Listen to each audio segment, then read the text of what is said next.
Good morning guys. Ito, medyo marami-rami kaming trabaho ngayon. Ito, meron na kaming ginagawang eccentric shop ng feeder. Ayan. So, itong kabila na wrap na. Pinalakihan ko muna siya ng 2 milli 2 mm bawat section ng kanyang dimension. Ayan. Ayan ang aking operator, Mr. Aslam.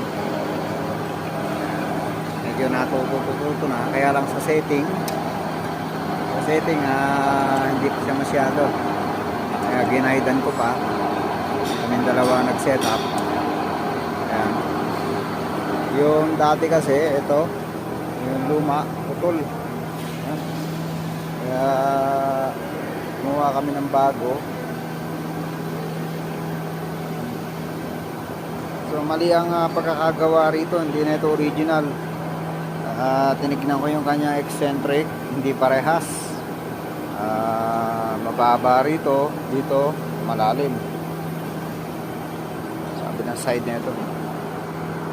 Ayan, ang putol dito sa kanyang gear side. Ayan. So nirepair na ito, wineldingan, laminasin. So isa pang dahilan yun bakit nawala sa sentro.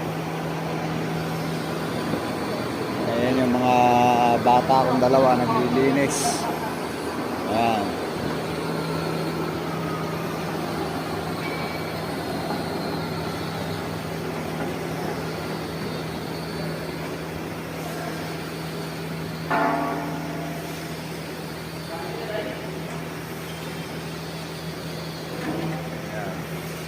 Nasa 70% na siya.